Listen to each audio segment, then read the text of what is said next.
Welcome to this journey through one of the most disturbing cases recorded in the history of Mobile, Alabama. Before we begin, I invite you to leave in the comments where you're watching from and the exact time you're listening to this narration. We're interested in knowing which places and what times of day or night these documented stories reach.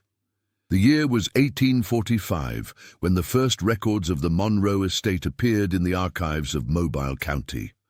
What began as a seemingly ordinary transaction between a wealthy widow and a slave auctioneer would spiral into one of the most disturbing chapters in Alabama's antebellum history. The documents, discovered during a courthouse renovation in 1963, revealed a pattern of events so psychologically complex that researchers initially dismissed them as fabrication. But as more evidence emerged from various sources, church records, personal correspondence, and county ledgers, a disturbing picture began to take shape, one that would challenge everything we thought we knew about power, obsession, and the darkness that can consume even the most respectable members of society. Isabella Leclerc, a French-American widow of considerable means, was known throughout Mobile's high society for her refined taste and generous patronage of the arts. After her husband's death in 1842, she maintained their grand estate on Dauphin Street, just west of what we now call Bienville Square. The three-story, white-columned mansion stood as a testament to the family's wealth, accumulated through shipping interests and cotton brokerage. Yet behind its immaculate facade and manicured gardens, a silence had begun to take hold. The kind of silence that comes when grief calcifies into something harder and more dangerous. According to parish records from the Cathedral Basilica of the Immaculate Conception, Isabella stopped attending weekly Mass in the winter of 1843, something noted as highly unusual by Father Thomas Barrett in his personal journal. The widow's withdrawal from society was gradual but marked. Former friends noted her absence at seasonal balls and charity functions. Her household staff, reduced to only the most essential positions, reported a growing coldness in their mistress's demeanor. In the spring of 1845, Isabella made her first public appearance in nearly a year, at a slave auction held near the Mobile waterfront. What happened that day would set in motion a series of events that would eventually consume 3 lives and leave an indelible mark on the collective memory of Mobile's oldest families.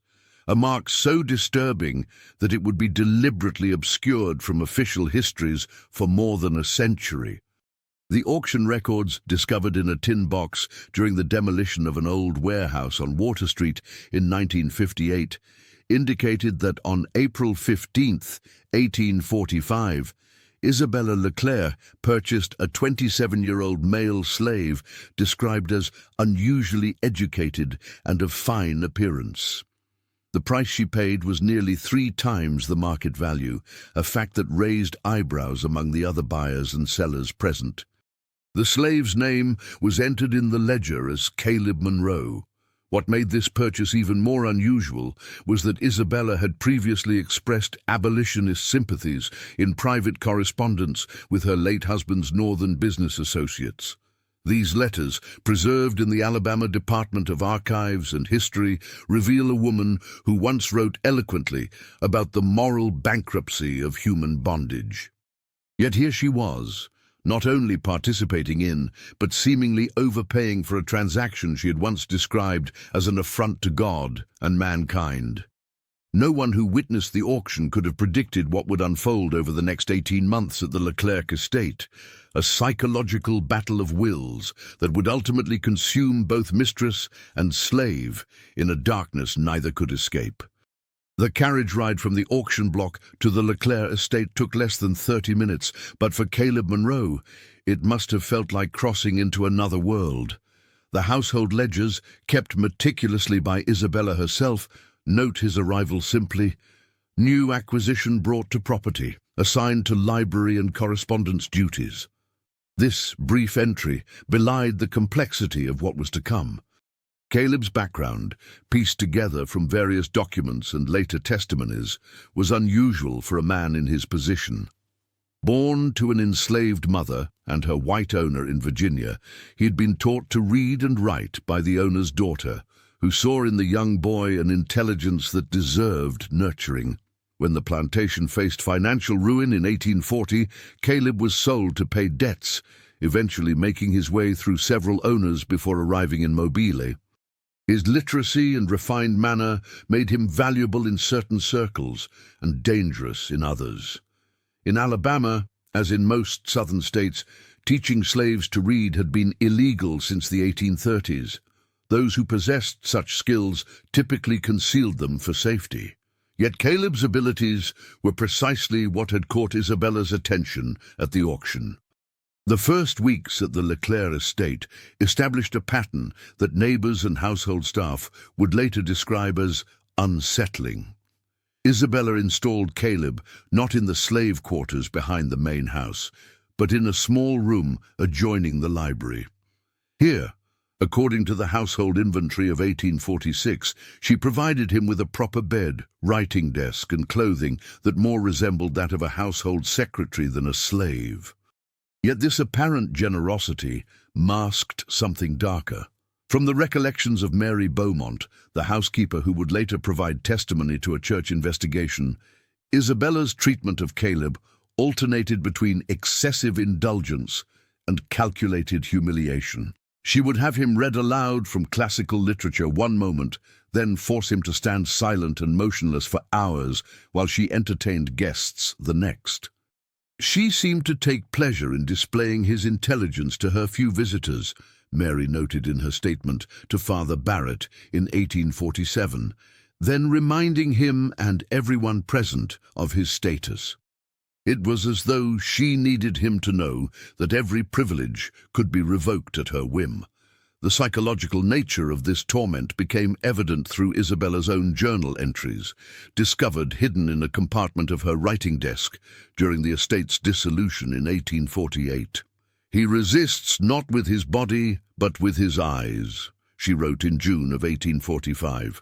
"They follow me with a judgment I cannot bear." Today, I had him read Milton aloud for 3 hours until his voice grew hoarse, yet still he completed the task without complaint. His dignity is a wall I must break.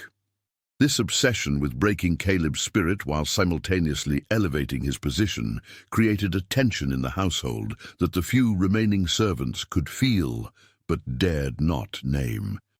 According to kitchen records and purchase orders from local merchants, Isabella began requesting increasingly elaborate meals during this period, specifying that Caleb should dine at the main table with her rather than with the household staff or in his quarters.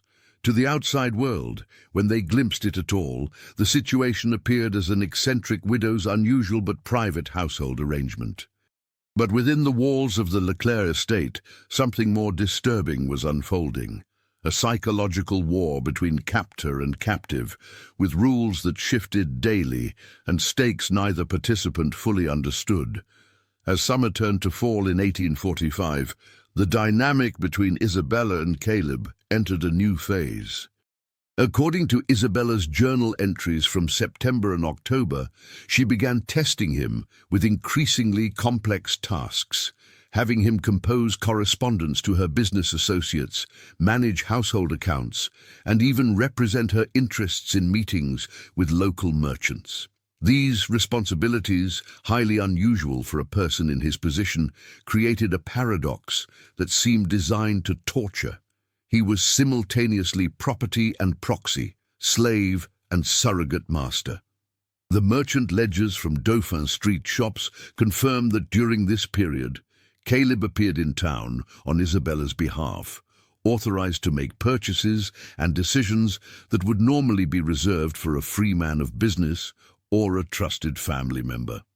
The reactions he received varied from outright hostility to confused accommodation.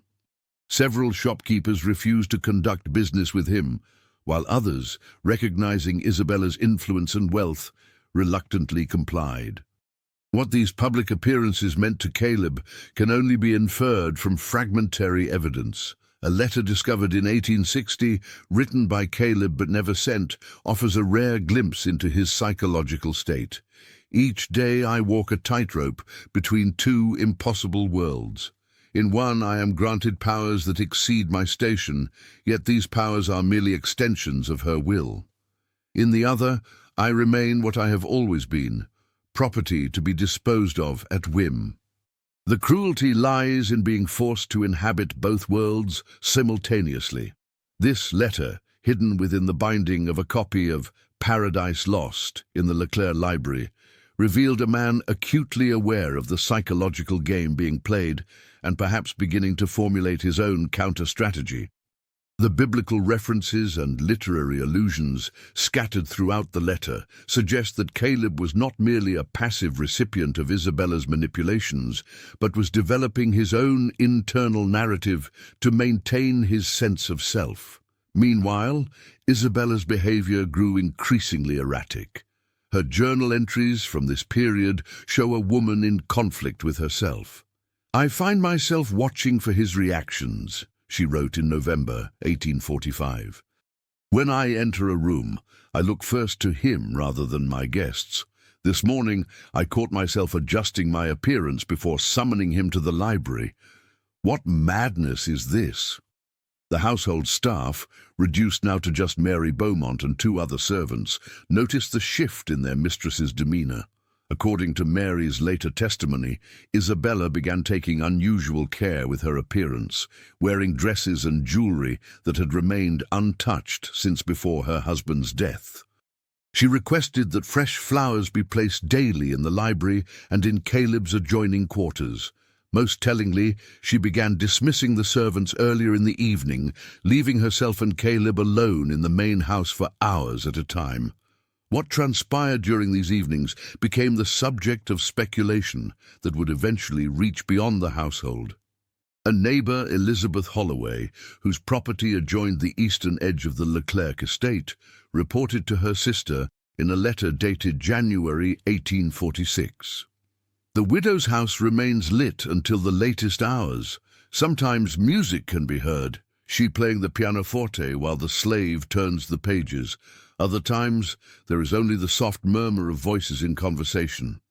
It is most irregular and has set tongues wagging among those who notice such things."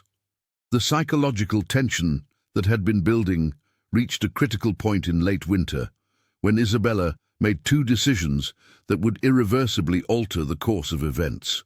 First, according to county records, she began the unprecedented process of arranging manumission papers for Caleb, a legal freedom that would remove the most obvious barrier between them. Second, she dismissed the remaining household staff with 2 weeks' notice and generous severance, effectively emptying the house of all witnesses to whatever might follow. Mary Beaumont, troubled by what she had observed, took her concerns to Father Barrett at the cathedral before leaving Mobile to stay with relatives in New Orleans. Her departure in February 1846 marked the beginning of what would later be called the 18 months of silence at the Leclerc estate, a period during which the house became increasingly isolated from society, its occupants rarely seen in public, and the true nature of what transpired within its walls known only through the fragmented evidence left behind. The winter and spring of 1846 marked a period of almost complete seclusion for the Leclerc estate. Delivery records from local merchants show that orders for household goods, food, and other necessities continued to be placed, but they were left at the service entrance without the delivery men ever seeing either Isabella or Caleb. Payment was always left in sealed envelopes, the amounts exact, suggesting a household functioning with precision despite its growing isolation. What makes this period particularly difficult to document is the absence of Isabella's journal entries. The regular daily accounts that had provided insight into her psychological state abruptly ended in February 1846, not resuming until August of that year. This 6-month gap represents one of the most significant mysteries in the case, a silence that historians and researchers have struggled to fill. However, other documents offer glimpses into this period.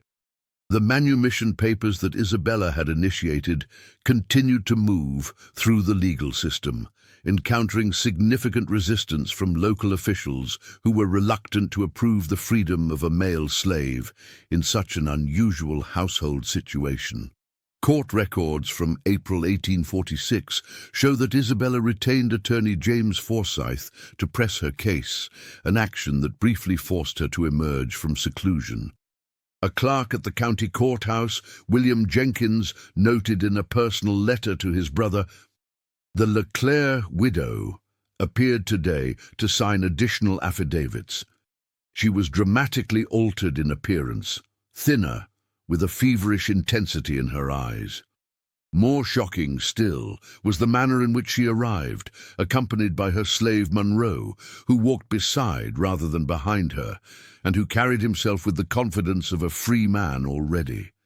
The whispers in the courthouse hallway were immediate and scandalized. This public appearance, brief as it was, sparked a reaction within Mobile's social circles. Church records from the cathedral show that in May 1846, a committee of concerned parishioners approached Father Barrett about the moral situation at the Leclerc estate. Though no official action was taken, this marked the beginning of more focused attention on the increasingly mysterious household. Meanwhile, inside the house on Dauphin Street, the relationship between Isabella and Caleb was transforming in ways that neither could have anticipated. The only direct evidence from this period comes from a series of unsent letters found in Caleb's quarters after the events of 1847. These letters, addressed to a former fellow slave from his time in Virginia, reveal a man caught between newfound influence and deep uncertainty. "She speaks now of traveling north once the papers are approved," he wrote in what appears to be a May 1846 letter. "She imagines a life where we might exist without the constraints of this place. I find myself unable to determine if this is a continuation of her psychological game, or if something genuine has emerged from this twisted arrangement. More disturbing still is my own response. I find myself considering the possibility, weighing it against suspicion, and uncertain which impulse to trust." Another letter, apparently written weeks later, suggests a deeper entanglement. "I dreamed last night of running, but not away from this house. Instead, I was running with her beside me towards some unseen destination. What does it mean when captivity begins to feel like choice? When the captor herself seems equally imprisoned? We circle each other like wolves, neither willing to turn our back, yet neither willing to strike the killing blow." As summer approached, evidence suggests that Isabella and Caleb began making concrete plans that went beyond legal manumission. Financial records show that Isabella liquidated several investments and property holdings, converting them to forms that would be portable: gold coins, bank drafts from northern institutions, and easily transportable valuables. These actions suggest preparation for a departure, possibly to territories where their relationship, whatever its true nature had become, might exist without the social and legal constraints of Alabama. But even as these preparations progressed, forces were gathering that would ensure the Leclerc estate's isolation could not be maintained indefinitely.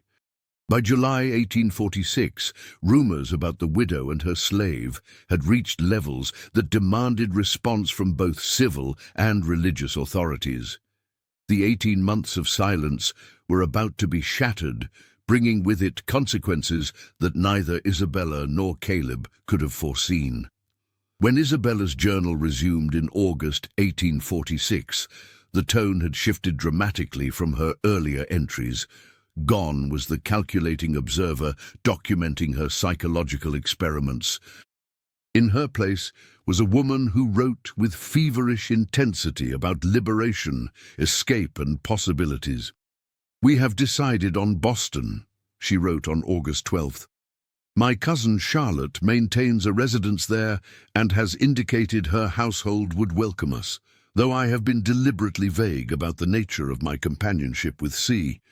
The papers should be approved by September, and we will depart before the first frost touches Mobile.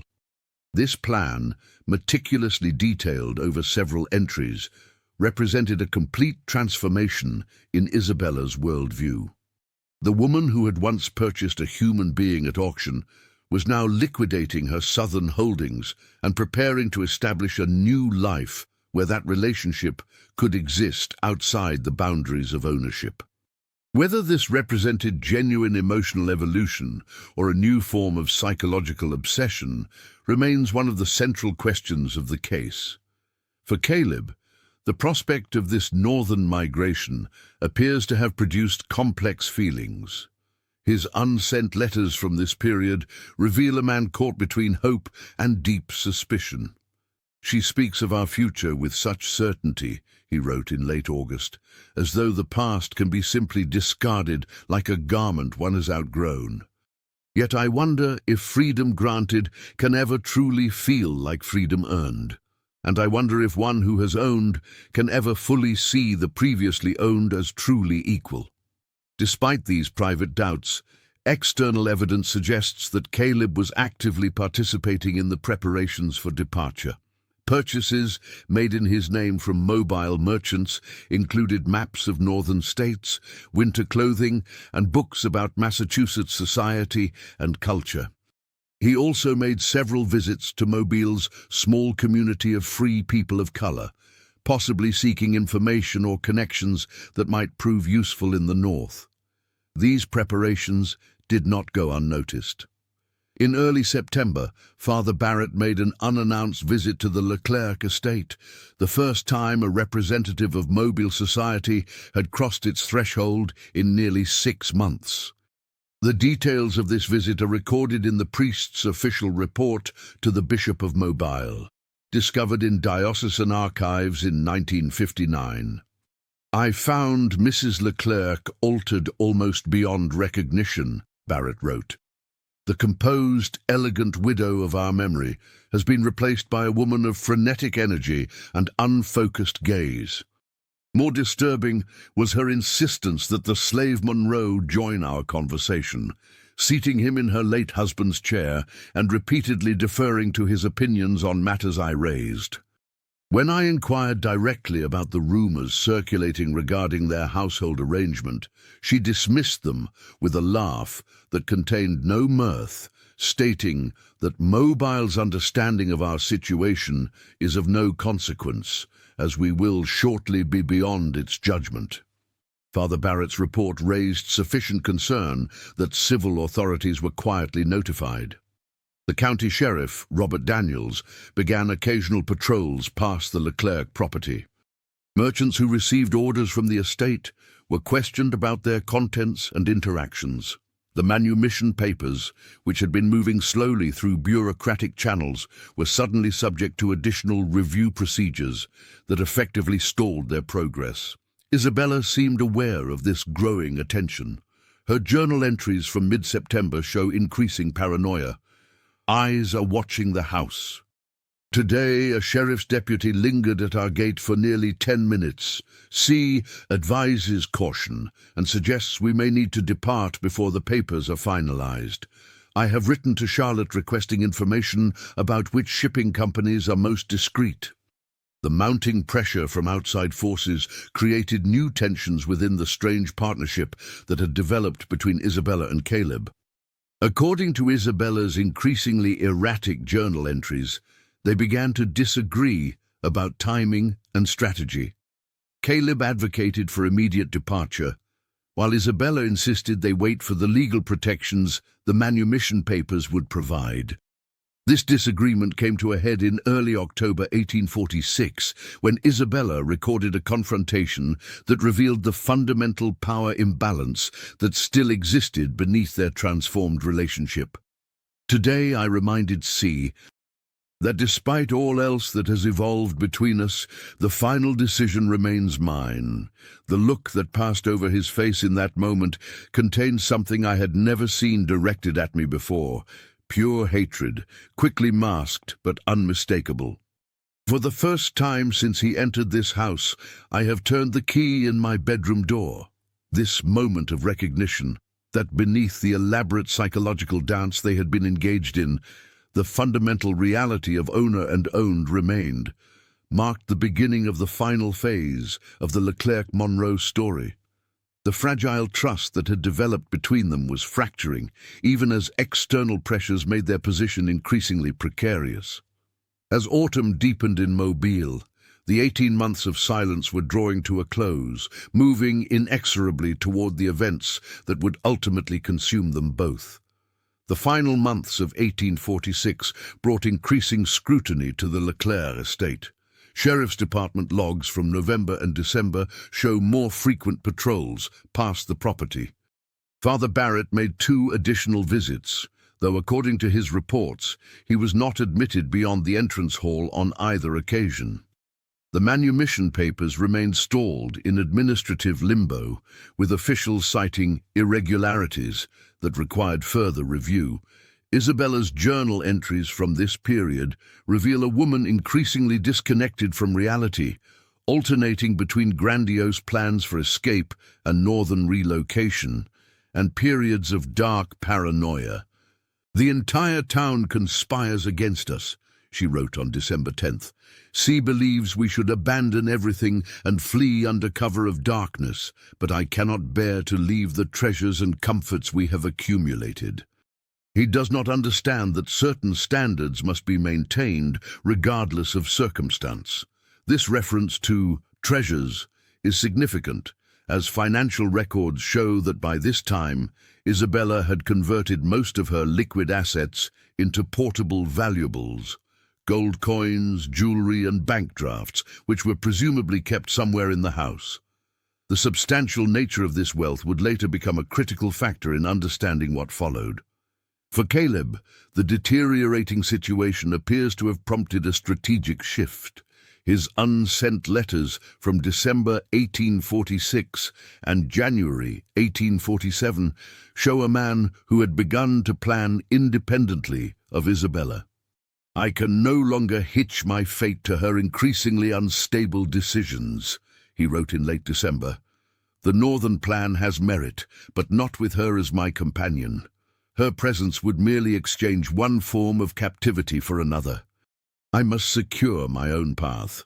Evidence suggests that during this period, Caleb established connections with a network of abolitionists operating clandestinely in Mobile.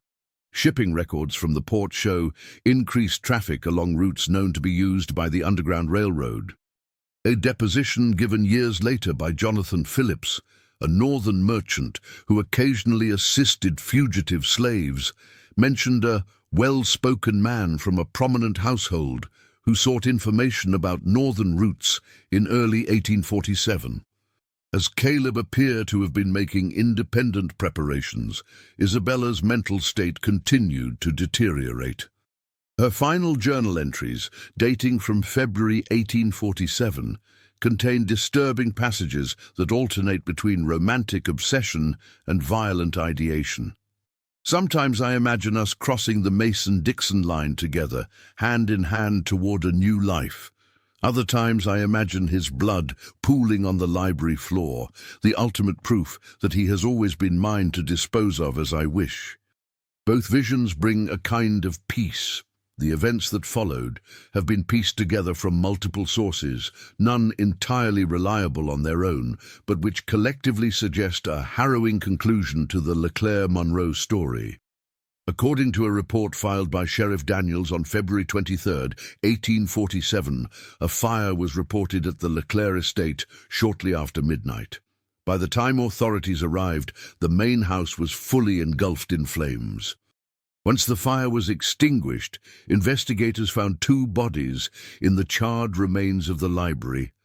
Initial identification was difficult due to the condition of the remains, but jewelry found on one body was consistent with items known to belong to Isabella Leclerc. The second body, presumed to be Caleb Monroe, was found near what had been the library door, suggesting a failed attempt to escape.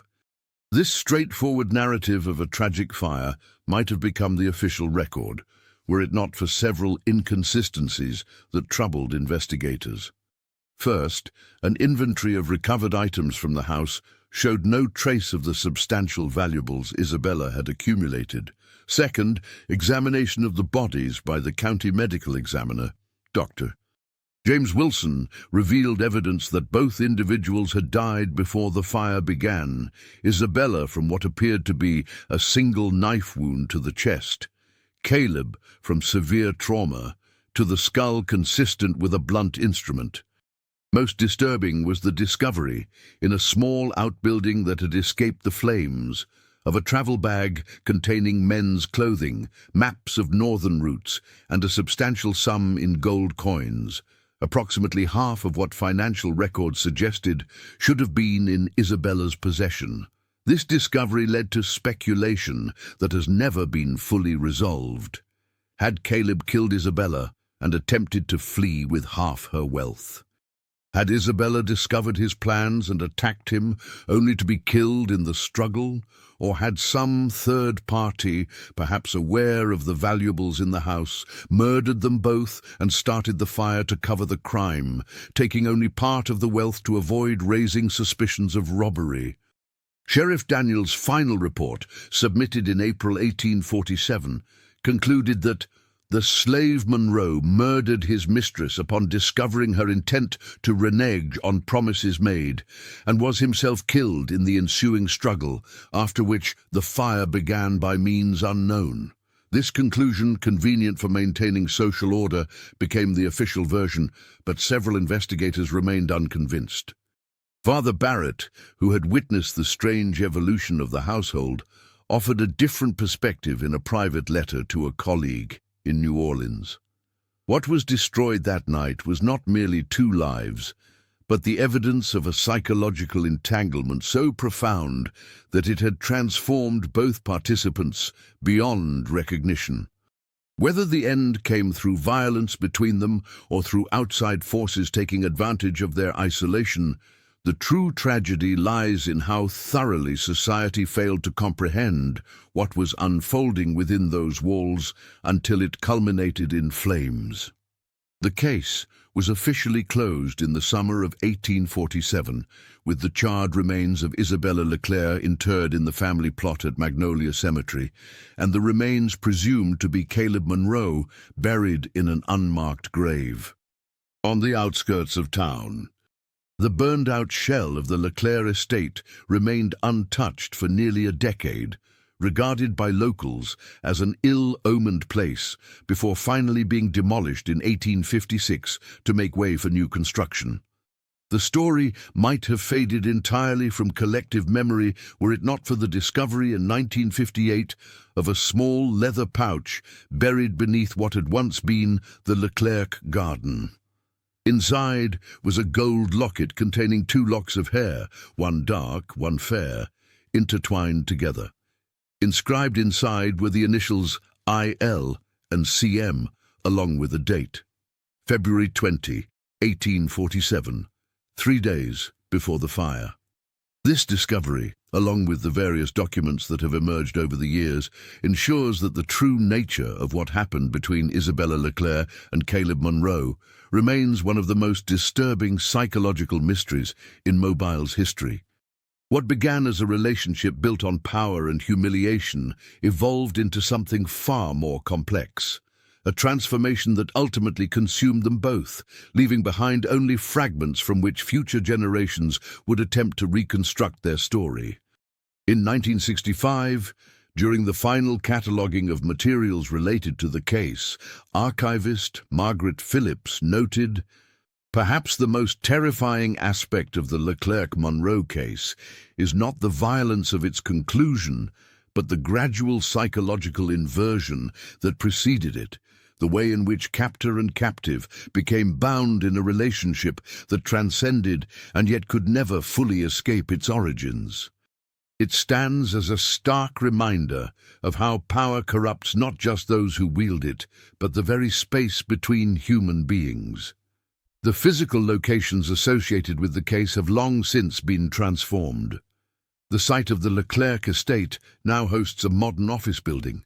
The courthouse, where Isabella pursued manumission papers, has been renovated multiple times. The auction block where Caleb was purchased was demolished in the late 19th century. Yet the psychological shadows cast by their story continue to haunt the historical consciousness of Mobile, a reminder that beneath the orderly surface of society, currents of obsession, power, and transformation can create undertows powerful enough to drag even the most carefully constructed identities into the depths. As a postscript to this disturbing case, it should be noted that in 1968, during renovations of an old building in Boston that had once belonged to Isabella's cousin Charlotte, workers discovered a hidden compartment containing a journal. The handwriting, confirmed by experts to match samples of Caleb Monroe's writing found in Mobile, contained only a single entry, dated March 1847, a week after the fire that supposedly claimed his life. The entry reads simply, "I am arrived. The cost was higher than I could have imagined. May God forgive what necessity demanded." This final piece of evidence, suggesting that Caleb may have escaped north after all, adds yet another layer to an already complex psychological mystery. It raises the disturbing possibility that the body identified as his may have belonged to someone else entirely, perhaps someone who assisted in his escape or who became an unwitting pawn in the final act of a tragedy 18 months in the making. The discovery of this journal entry prompted a re-examination of the case in 1968, led by historian Dr. Eleanor Winters of Harvard University.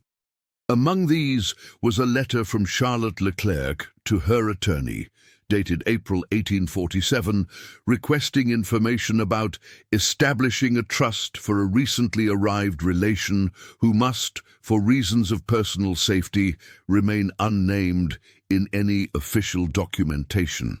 Bank records from the First Boston National Bank show that in May 1847, Charlotte established such a trust with an initial deposit equivalent to approximately half the value of Isabella Leclerc's liquidated assets. Her research uncovered additional documents that had been overlooked or deliberately suppressed in earlier investigations. The beneficiary was listed only as CM, with instructions that withdrawals could be made in person with presentation of a specific gold signet ring, a ring known to have belonged to Isabella's late husband and which was notably missing from the inventory of items recovered from the fire. These financial arrangements suggest a level of premeditation that casts the events of February 1847 in an even more disturbing light. If Caleb did indeed escape to Boston with half of Isabella's wealth, the question remains, what truly happened on the night of the fire, and who was the second body found in the ruins of the Leclerc estate? Dr. Winters's investigation led her to the records of Mobile's small community of free people of color, specifically to the family of Solomon Jenkins, a carpenter who had occasionally performed maintenance work at the Leclerc estate. Jenkins's eldest son, Thomas, disappeared in February 1847, the same week as the fire. No record of his death or departure from Mobile exists in official documentation, but his absence is noted in church attendance records and in a letter from his sister to a cousin in New Orleans, asking if Thomas had perhaps arrived there. The physical resemblance between Thomas Jenkins and Caleb Monroe, noted by several sources who knew both men, raises the disturbing possibility that Thomas may have been the second body in the library, either as a willing participant in Caleb's escape plan who met with foul play, or as an unwitting victim chosen specifically because he could be mistaken for Caleb in death. Sheriff Daniels' initial investigation never considered this possibility, assuming that the male body found near the library door was Caleb's. The medical examiner's report noted that identification was made primarily through location and general physical characteristics, as the condition of the remains precluded more definitive identification. In the context of mid-19th century Alabama, the violent death of a slave or free black man rarely prompted the kind of thorough investigation that might have revealed such a substitution. Further evidence supporting the theory that Caleb survived comes from census records from Massachusetts in 1850. These records list a C. Montrose, born in Virginia, residing as a free man of color in a small house owned by Charlotte Leclerc in Cambridge. His occupation is listed as private secretary and literary assistant, and his age matches what Caleb's would have been in 1850. This census entry disappears by 1860, but church records from a small Unitarian congregation in Cambridge show that a man matching the same description was a member from 1851 until 1863, when he is noted as having departed for Europe. A passenger manifest from the port of Boston confirms that a Charles Montrose booked passage on a ship bound for Liverpool in April 1863. What becomes increasingly clear through these fragmentary records is that if Caleb did escape to the north, he spent the rest of his life looking over his shoulder, changing his name and location periodically, never remaining in one place long enough to leave a complete historical footprint. The psychological toll of such an existence, forever bound to the events of those 18 months in Mobile, can only be imagined. As for the fate of Isabella Leclerc, the traditional narrative has always maintained that she was murdered by Caleb before the fire. However, Dr. Winters's research uncovered several inconsistencies that challenge this conclusion. The medical examiner's original notes, more detailed than his official report, described the wound that killed Isabella as consistent with a downward thrust, suggesting an assailant of greater height than the victim. Historical records indicate that Caleb and Isabella were of similar height, making such an angle unlikely if he were the attacker.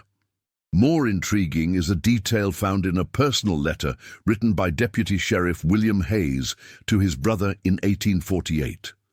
Hayes, who participated in the investigation of the fire, noted that the lady's wound was curious in its precision, the kind of clean, decisive strike one might expect from someone with military or medical training, rather than the desperate act of a cornered man. This observation takes on new significance when considering that several of Sheriff Daniels's closest associates in Mobile had served in the military and were known to be particularly disturbed by rumors of the relationship between Isabella and Caleb.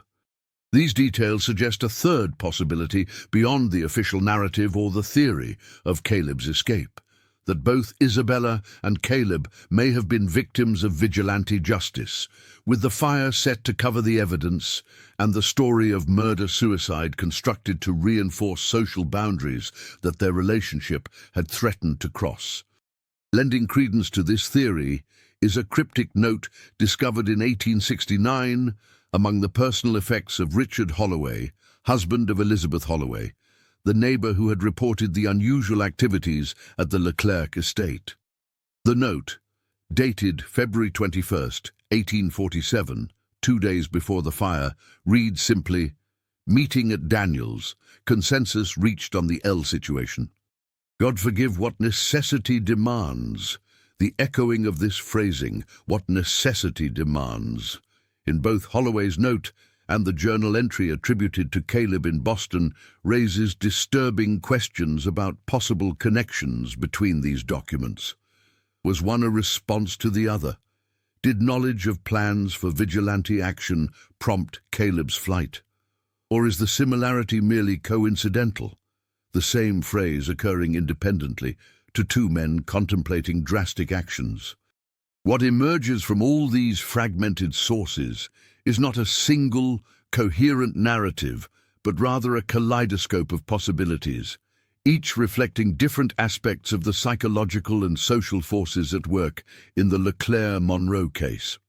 Perhaps the truth incorporates elements of all these scenarios, a plan for escape that coincided with outside intervention, multiple betrayals occurring simultaneously, and a fire that both concealed and illuminated the underlying truths. The most haunting aspect of the case, however, remains the psychological transformation documented in Isabella's journals and Caleb's letters. What began as a relationship defined by power and humiliation evolved into something that neither participant fully understood or controlled. Isabella, who purchased Caleb to demonstrate her absolute power over another human being, ultimately found herself equally trapped in the psychological web they wove together. Caleb, who initially survived by carefully managing his captor's perceptions, eventually became entangled in a relationship that blurred the boundaries between strategic compliance and genuine emotional engagement. Dr. Martin Ruskin, a psychological historian who studied the case in the 1970s, observed that the Leclerc-Monroe relationship represents an extreme manifestation of what psychologists now call traumatic bonding, a process whereby victims and perpetrators develop powerful emotional connections under conditions of power, imbalance, and intermittent abuse. What makes this case particularly disturbing is that both participants appear to have simultaneously occupied both roles, creating a psychological feedback loop from which neither could escape. This analysis helps explain perhaps the most perplexing aspect of the case: why, if Caleb did escape to Boston, he chose to take only half of Isabella's wealth rather than all of it. The division suggests a psychological line he could not cross, a final acknowledgement of the complex bond that had formed, even as he fled from it. Similarly, if Isabella was indeed killed by outside forces rather than by Caleb, her decision to pursue their relationship despite mounting external threats reflects how thoroughly the initial power dynamic had been transformed. The historical record provides one final, tantalizing glimpse of the case's possible conclusion. In 1882, a small notice appeared in a Cambridge newspaper regarding the death of one Charles Montrose, described as a gentleman of letters and former secretary to a prominent Boston family. The notice mentions that Montrose left his modest estate to establish a scholarship for young women of color showing exceptional literary promise, a bequest that seems pointed in its symbolism if Montrose was indeed Caleb Monroe. Most telling is the personal effect mentioned as being buried with him, a gold locket containing 2 locks of hair, one dark, one fair, intertwined together. The description matches precisely the locket found at the Leclerc estate site a century later, raising the possibility that Caleb possessed a twin to the one Isabella kept, each carrying a physical token of their entanglement to their respective graves. In 1972, Dr. Winters attempted to locate Montrose's grave to compare DNA from any remains with samples from the fire site, but cemetery records indicated that the body had been cremated, a final barrier to conclusive answers about his identity. Similarly, when researchers sought to exhume the remains buried as Isabella Leclerc to conduct modern forensic analysis, they discovered that water damage to that section of Magnolia Cemetery had rendered the remains unrecoverable. The physical evidence, like the individuals themselves, has largely been lost to time. What remains is the psychological shadow cast by their story, a reminder of how power corrupts not just those who wield it, but the relationships formed in its presence. The Leclerc-Monroe case has become a cautionary tale studied by historians of the antebellum South, psychologists interested in power dynamics, and researchers focused on how societies enforce their boundaries. The 18 months that Isabella and Caleb spent in their increasingly isolated psychological battlefield represent an extreme manifestation of the distortions created by the institution of slavery, distortions that affected not just the enslaved, but the enslavers as well. Perhaps the final word on the case should go to Mary Beaumont, the housekeeper who witnessed the early stages of the relationship and whose testimony to Father Barrett provided some of the first external documentation. In 1860, long after leaving Mobile, she wrote in her personal diary, "I think often of that house on Dauphin Street and of the two souls caught within it. They began as mistress and slave, but ended as something for which we have no name, bound together in a prison they built around themselves, each holding both the key and the chains to the other's cell. May God grant that such entanglements remain rare in this world, for they consume all who enter them." The physical locations associated with the case have long since been transformed. The site of the Leclerc estate now hosts a modern office building. The courthouse, where Isabella pursued manumission papers, has been renovated multiple times. The auction block where Caleb was purchased was demolished in the late 19th century. Yet the psychological shadows cast by their story continue to haunt the historical consciousness of Mobile, a reminder that beneath the orderly surface of society, currents of obsession, power, and transformation can create undertows powerful enough to drag even the most carefully constructed identities into the depths. In 2003, during renovations to the Cambridge Public Library, workers discovered a hidden compartment in what had once been the private reading room, containing a small, leather-bound volume. The book, determined to date from the mid-19th century, contained only a single entry, written in a careful hand. Isabella believed that power was something one person could hold over another. What neither of us understood until too late was that true power resided not in her ownership of me, but in the hold we gradually gained over each other. By the time we recognized our mutual captivity, escape required a sacrifice neither of us was prepared to make alone, and so we made it together, though in ways neither had anticipated. I write this final testament not for those who might seek me, but for those who might someday understand. There are prisons made of walls, prisons made of laws, and prisons made of human hearts. The last are the most difficult to escape. C.M.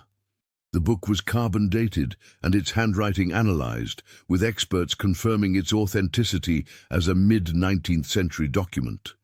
Whether it represents a genuine final confession from Caleb Monroe or an elaborate historical forgery remains debated among scholars. Like so many aspects of the Leclerc Monroe case, it offers not conclusion, but further questions, ensuring that their psychological entanglement continues to resonate through time, a darkness that neither fire nor distance nor death itself has fully extinguished. When the Cambridge Public Library placed the volume in their historical collection in 2005, the curator chose to display it alongside a quote from Emily Dickinson, whose lifetime overlapped with the events in Mobile. "The heart wants what it wants, or else it does not care." Perhaps this simple statement comes closest to explaining what happened between Isabella Leclerc and Caleb Monroe during those 18 months of silence, a descent into desires that transcended and yet remained forever constrained by the brutal realities of their time and place. The legacy of the Leclerc Monroe case continues to evolve as each generation brings new perspectives to its interpretation. What remains constant is the disturbing power of their story to illuminate the darkest corners of human psychology, the places where power, obsession, and identity collapse into each other, creating shadows from which neither the powerful nor the powerless emerge unchanged. The official historical markers make no mention of Caleb Monroe, focusing instead on the architectural significance of the original house and its destruction in a tragic fire of unknown origin. This erasure itself represents the final chapter in a story defined by what remained unspoken, the silences that Isabella and Caleb maintained during their months of isolation, the silences of a society unwilling to confront the implications of their relationship, and the silences in the historical record that continue to obscure crucial aspects of their fate. In Mobile today, tour guides occasionally mention the Leclerc fire as they pass the modern building that stands on the site of the former estate. But few know the full psychological complexity of what transpired there. Yet for those who have studied the case in depth, these silences speak volumes. In the spaces between documented facts, in the contradictions and coincidences that cannot be fully reconciled, we glimpse the outline of a psychological truth more disturbing than any single narrative could capture. That power corrupts not just through its exercise, but through its very existence, creating distortions in human connection that can transform victim and victimizer alike into something neither could have imagined becoming. The final mystery of Isabella Leclerc and Caleb Monroe may not be what happened on the night of February 23, 1847, but how two individuals who began their relationship at opposite ends of America's most extreme power dynamic could become so thoroughly entangled that more than a century and a half later, we still cannot untangle their story or fully escape the unsettling questions it continues to raise about the darkest corners of the human heart.